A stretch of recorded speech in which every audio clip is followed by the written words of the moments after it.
I'll never forget the moment I opened that garage door. The sound that came from inside, it wasn't human. It was raw, desperate, angry. My wife was sitting on the cold concrete floor, her hair a complete mess, mascara streaked down her face like war paint, screaming at the top of her lungs. And standing in the doorway behind me was my 16-year-old son, Ethan. His face was stone cold. No fear, no regret, no shame, just calm, an eerie, unsettling calm that made my skin crawl. I looked at him, then at her, then back at him. My brain couldn't process what I was seeing. "Ethan," I said slowly, my heart pounding so hard I could hear in my ears. "What the hell is going on?" He didn't blink. He didn't move. He just stood there, looked me straight in the eyes, and said 4 words that changed everything. "She deserved it, Dad." Before I tell you what happened next, make sure you're subscribed to this channel, because this story takes a turn you absolutely won't believe. And trust me, you'll want to hear how this ends. Hit that subscribe button right now. Let me rewind and give you some context. My name is Michael. I'm 42 years old, and for the last 15 years, I thought I had it all figured out. I thought I was living the American dream. A beautiful wife named Claire, a smart, quiet son named Ethan, a nice house in the suburbs with a white picket fence and a 2-car garage, a stable career in sales that kept us more than comfortable. We weren't rich, but we weren't struggling either. We had everything we needed, or so I thought. Sure, I traveled a lot for work. 3, sometimes 4 times a month. Sometimes I'd be gone for a week at a time. But that was the job, right? That was what paid for the house, the cars, the vacations, Ethan's college fund. Claire never complained. She said she understood. She said she was proud of me for working so hard for our family. She'd kiss me goodbye at the door, tell me to be safe, and promise to hold down the fort while I was gone. I believed her. I trusted her completely. Ethan was always a good kid, a little reserved, maybe a little too quiet for a teenager. He didn't talk much. He spent a lot of time in his room, on his computer, with his headphones on. But he got good grades. He stayed out of trouble. He didn't do drugs, didn't sneak out, didn't get into fights. He was just there, present but distant. I thought it was just normal teenage stuff. You know, kids that age don't want to hang out with their parents. They want their space. I respected that. I gave him his freedom. Maybe too much freedom. Maybe I should have paid more attention. I thought everything was fine. I thought my family was solid. I thought Claire and I were happy. Sure, we didn't talk as much as we used to. Sure, the romance had faded a bit over the years. But isn't that normal? Isn't that what happens after 15 years of marriage? You settle into a routine.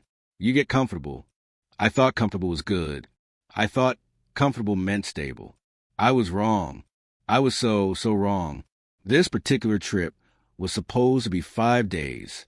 A client meeting in Denver. Standard stuff. Presentations, negotiations, dinners with potential partners. I'd done it 100 times before. But on day 3, something unexpected happened. The deal closed early. They signed the contract 2 days ahead of schedule. My boss was thrilled. I was relieved. And suddenly, I had 2 extra days with nothing to do. I could have stayed in Denver, explored the city, relaxed in the hotel. But I missed home. I missed my family. So I decided to surprise them. Fly home a day early. Maybe take Claire out to a nice dinner. Maybe spend some actual quality time with Ethan. Watch a movie together. Play some video games. Be present for once. I didn't call ahead. I didn't text. I wanted it to be a surprise. I booked a flight that same afternoon and landed back home around 6 p.m. The sun was starting to set as I pulled into the driveway. The house looked normal, peaceful. Ethan's car was there. Claire's too. All the lights were off downstairs, which was a little odd, but I figured maybe they were upstairs. Maybe they were watching TV in the bedroom. Maybe Ethan was in his room studying. I grabbed my suitcase from the trunk and walked up to the front door. I used my key and stepped inside. "Hello." I called out. "Anyone home?" "It's me." Nothing. Silence. Complete and total silence. The TV was off. The kitchen was empty. No dinner cooking on the stove. No smell of food in the air. No sounds coming from upstairs. It was like the house was abandoned. A strange, uncomfortable feeling started creeping up my spine. Something felt off. Something felt wrong. Then I heard it, faint at first, muffled, coming from somewhere in the house. Banging. Rhythmic, desperate banging. And a voice. A woman's voice. Screaming. "Let me out! Ethan! Ethan, open this door right now. I swear to God, you're going to regret this." My blood went cold. Every hair on my body stood up. That was Claire's voice, and it was coming from the garage. I dropped my suitcase and rushed toward the garage door. I grabbed the handle and tried to turn it. Locked. It was locked from the outside. Someone had deliberately locked her in there. My hands were shaking as I spun around, looking for whoever did this. That's when I saw him. Ethan, sitting calmly at the kitchen table, eating a sandwich. Just eating, like nothing was happening, like his mother wasn't screaming her lungs out 10 feet away. "Ethan," I said, my voice shaking with a mixture of fear and confusion and anger. "Why is your mother locked in the garage?" He looked up at me slowly, took a bite of his sandwich, chewed, swallowed, and then with the calmest voice I'd ever heard from him, he said, "Because, Dad, I needed you to see the truth." I didn't know what to think. My mind was spinning in 1,000 different directions. Was this some kind of prank? Was Ethan having a mental breakdown? Had something happened while I was gone? I needed answers. But first, I needed to get Claire out of there. I grabbed the key from the hook on the wall and rushed back to the garage door. My hands were trembling so badly I could barely get the key in the lock. I finally managed to turn it, and I yanked the door open. Claire practically fell out. Her face was red and blotchy from crying. Her hair was all over the place. Her clothes were wrinkled. She looked at me with wild, desperate eyes, then immediately looked past me at Ethan and then back at me. "Michael, thank God you're home." "Thank God," she screamed, grabbing onto my arms. "He locked me in there for hours. He's completely lost his mind. There's something wrong with him. He needs help." She was shaking, actually shaking. Tears were streaming down her face. She looked terrified. I turned to Ethan, who was still sitting at the table, still completely calm. "Ethan," I said, trying to keep my voice steady, "I need you to explain to me what's going on. Right now." But before he could even open his mouth, Claire grabbed my arm again, harder this time. "There's nothing to explain," she shouted. "He's been acting insane for weeks. I think he's on drugs or something. Or maybe he's having some kind of psychotic break. We need to call someone, Michael. A doctor, a psychiatrist, the police. I don't know, but we need to do something." Ethan stood up slowly. He pushed his chair back, walked around the table, and stood directly in front of his mother. His eyes locked onto hers with an intensity I'd never seen before. "Go ahead, Mom," he said, his voice low and cold and controlled. "Call them. Call the police. Call anyone you want. Let's see what they find when they get here." Something in his voice made me pause. There was no fear there, no uncertainty, just confidence, like he knew something we didn't. Claire's face changed, just for a second. A flash of something that looked like panic crossed her eyes. Then she recovered, turned back to me, and said, "See? See what I mean? He's not making any sense. Michael, please." But I wasn't looking at her anymore. I was looking at Ethan. "Dad," he said, his voice steady and calm, "I need you to come upstairs. There's something you need to see. Something you should have seen a long time ago." Claire's face went completely white. "Ethan, don't you dare," she started, but he cut her off. "Stay here, Mom," he said coldly. "You've done enough talking. It's time Dad heard the truth." I looked back and forth between them, the fear in Claire's eyes, the determination in Ethan's. Something was very, very wrong here, and I needed to know what it was. "Upstairs," I said to Ethan. "Show me." I followed him up the stairs, my heart hammering in my chest. Every step felt heavy, like I was walking towards something I couldn't come back from. We went into his room, and he closed the door behind us. He sat down at his computer and pulled up a folder. A folder I'd never seen before. Dad, he said quietly, not looking at me, I need you to see this. And I need you to watch the whole thing before you say anything. Okay. I nodded, even though I had no idea what I was about to see. He clicked on a video file. The screen came to life, and my whole world shattered. There, on the screen, was our living room, our couch, and on that couch was Claire, my wife, the woman I'd been married to for 15 years, the woman I'd built a life with, and she wasn't alone. There was a man with her, a man I didn't recognize, and they were kissing, touching, laughing. She was running her fingers through his hair. He was whispering something in her ear. She was smiling, actually smiling, the kind of smile I hadn't seen on her face in years. I felt sick. My stomach dropped. My hands went numb. I couldn't breathe. Keep watching, Ethan said quietly. The video continued. They were talking now. I couldn't hear what they were saying, but they looked comfortable, familiar, like they'd done this 100 times before. Then the man leaned in and kissed her again, longer this time, deeper, and she kissed him back. She wasn't being forced. She wasn't uncomfortable. She wanted this. But Ethan wasn't done. He closed that video and opened another one. Same living room, same couch, same man, different day. Claire was wearing different clothes. Then another video, and another, different days, different times. But always when I was away, always when I was out of town for work, always with the same man. My legs felt weak. I had to sit down on Ethan's bed before I collapsed. Who is he? I finally managed to whisper. My voice didn't even sound like my own. Ethan took a deep breath. His name is Derek, he said quietly. He's her personal trainer. He's been coming to the house for 6 months, maybe longer. I'm not sure when it started, but I know it's been at least 6 months since I first noticed. 6 months. 6 months of lies. 6 months of her kissing me goodbye, telling me she loved me, telling me to have a safe trip, and then calling him the second I left. Why didn't you tell me? I asked, my voice breaking. Ethan's jaw tightened. He looked down at his hands. I tried, Dad, about a month ago. Remember? I came to you. I said I needed to talk to you about something important, something about Mom. The memory hit me like a freight train.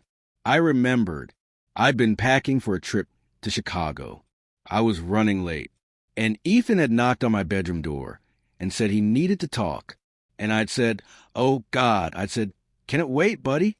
I've got a flight to catch. We'll talk when I get back, okay? But we never talked. I forgot. I got busy with work, and I completely forgot. And Ethan never brought it up again, because he'd tried. He'd tried to tell me, and I'd brush him off. I'm so sorry, I said, tears welling up in my eyes. Ethan, I'm so sorry. I should have listened. I should have made time. Ethan shook his head.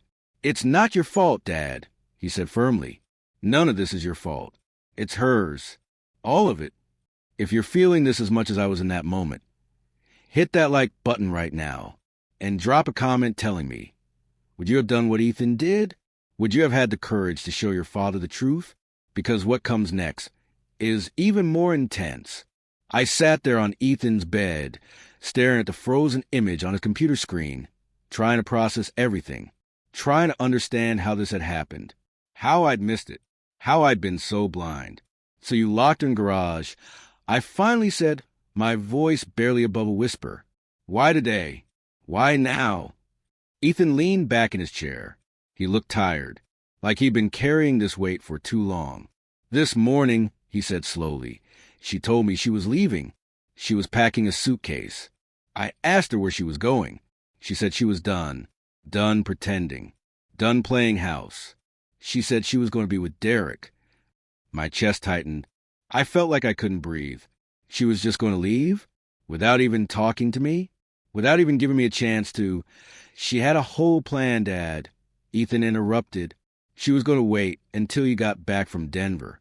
She was going to sit you down and tell you that she was unhappy, that you were never home, that you didn't pay attention to her.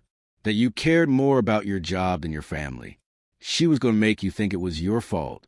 She was going to make you feel guilty. And then she was going to leave. And you would have spent the rest of your life thinking you failed her. The anger that surged through me in that moment was unlike anything I'd ever felt. Not just anger at Claire, but anger at myself for being so naive, for being so absent, for not seeing the signs. I couldn't let her do that to you, Ethan continued. So this morning, when she was packing, I told her I knew. I told her I had proof. I told her she tried to leave.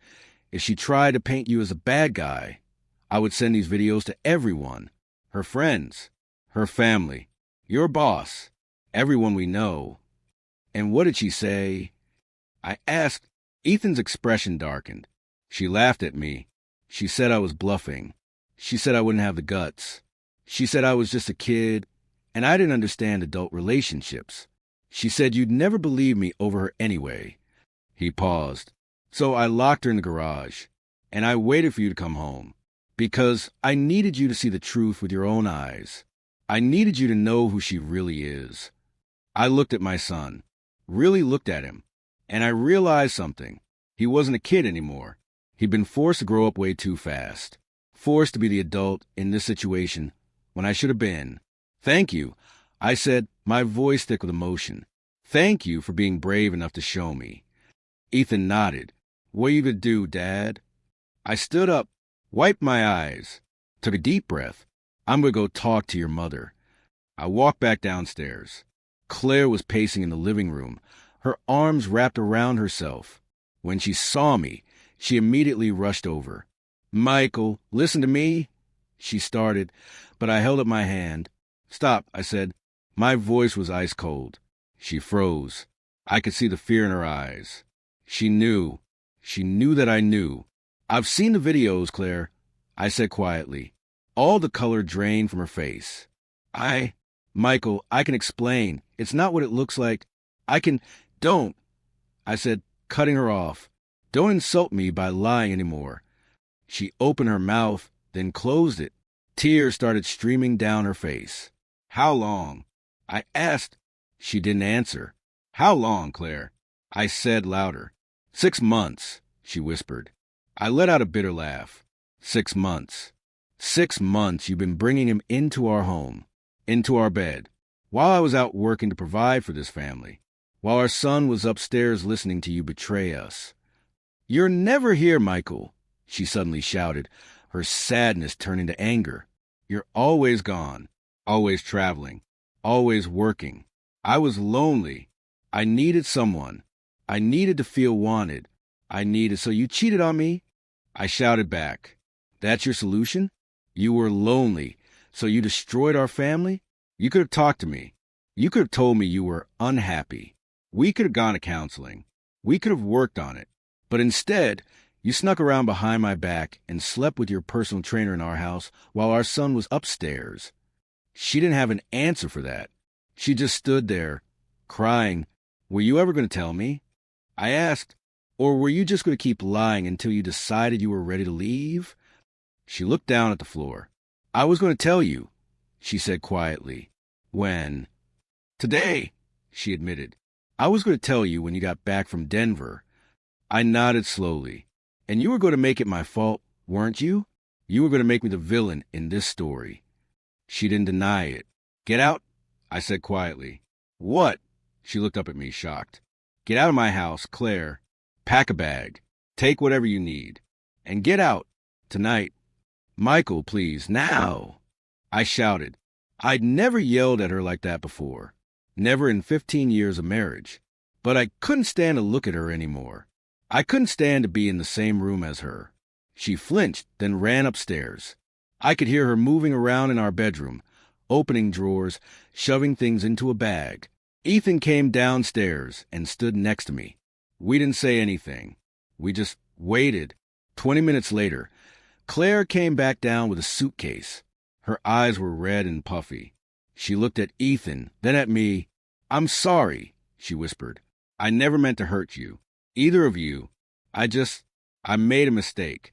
I made a terrible mistake. And I'm sorry. I didn't respond. There was nothing left to say. She walked to the door, then turned back one more time. Michael, please. Can we at least talk about this? Can we? My lawyer will contact you, I said flatly. We'll talk through them. She nodded slowly, tears streaming down her face. And then she left. The door closed behind her, and the house was silent. Claire didn't just leave quietly, though.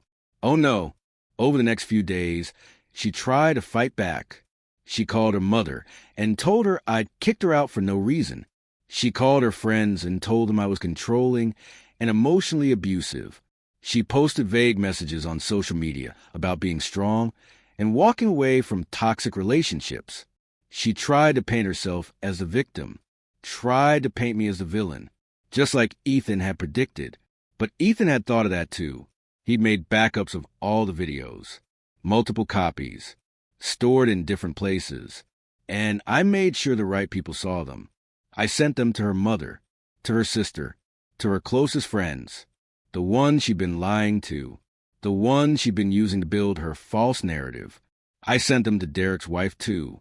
Yeah, turns out the guy was married, had 2 kids his own. His wife had no idea what he was doing. She was devastated, but she deserved to know the truth, just like I did. Within a week, Claire's perfect image was completely destroyed. Her friends stopped answering her calls. Her family was ashamed and disgusted. Her mother actually called me to apologize, said she'd raised her daughter better than that, said she couldn't believe Claire would do something so selfish and cruel. Derek's wife filed for divorce and named Claire in the lawsuit. I filed for divorce too. And thanks to all the evidence Ethan had gathered, my lawyer said we had an airtight case. Claire tried to fight it, tried to claim that Ethan was traumatized and unstable, tried to say he needed therapy and that I was using him as a weapon against her, tried to get some kind of settlement, some kind of alimony, anything. But the judge wasn't having it. He looked at the evidence. He looked at Ethan, who testified calmly and clearly about everything he'd witnessed. He looked at Claire, who couldn't keep her story straight and contradicted herself multiple times. And he sided with me. Full custody of Ethan, the house, the cars, everything. Claire walked away with almost nothing, just her car, her clothes, and her guilt. And honestly, she deserved every bit of it. It's been a year now since that day. A whole year since I came home early and found my wife locked in the garage. A whole year since my life completely fell apart and then slowly started to rebuild itself into something better, something real. Ethan and I are closer now than we've ever been. We talk, really talk, every single day. Not just surface-level stuff about school and grades, but real conversations about life, about feelings, about the future. He's doing well, really well actually. He's in therapy, working through everything he witnessed and everything he had to carry alone for so long. His therapist says he's incredibly resilient, says most kids his age would have crumbled under that kind of pressure. But not Ethan. He's strong. Stronger than I ever gave him credit for. Stronger than I'll ever be. I took a new job too, one with a lot less travel. I'm home every single night now. We have dinner together. We watch movies. We play video games. We go to the gym together. We just exist together. And it's nice. It's really, really nice. I'm learning to be the father I should have been all along.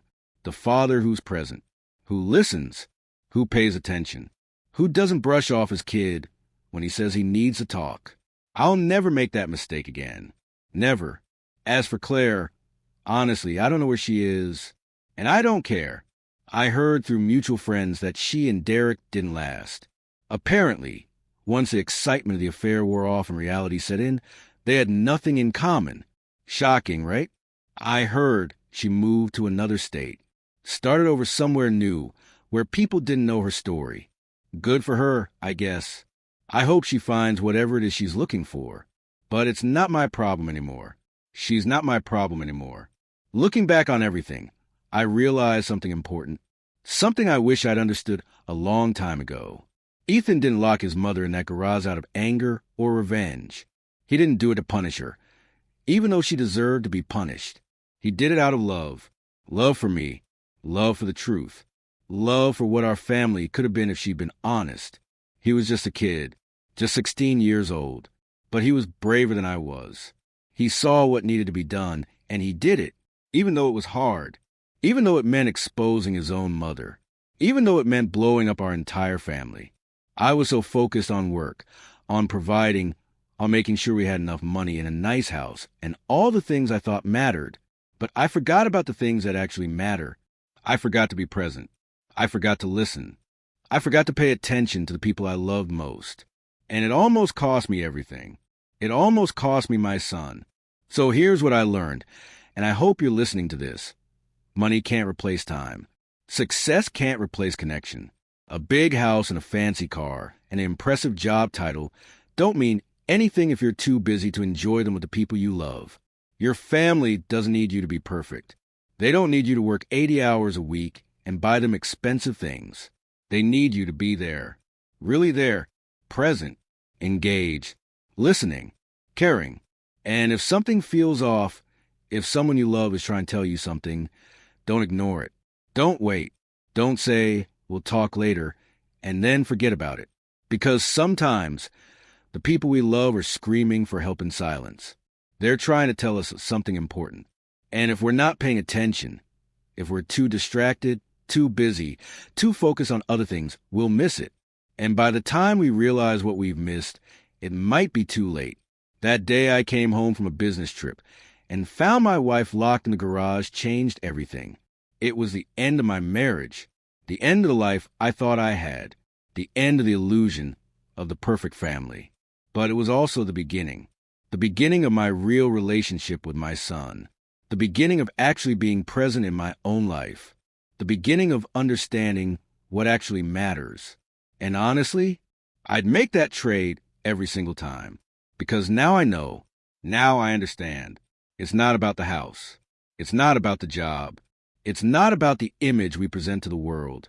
It's about the people we love. It's about being there for them, really being there. And that's enough. That's more than enough. If this story hit you hard, if it made you think about your own life, your own family, your own priorities, I need you to do something for me. First, subscribe to this channel if you haven't already. We share real stories of betrayal, revenge, and justice every single week. Stories that will make you think, make you feel, and maybe even make you change something in your own life. Second, smash that like button if you think Ethan did the right thing. If you think he was brave for exposing the truth, even when it was hard. And third, tell me in the comments, have you ever had to choose between loyalty and truth?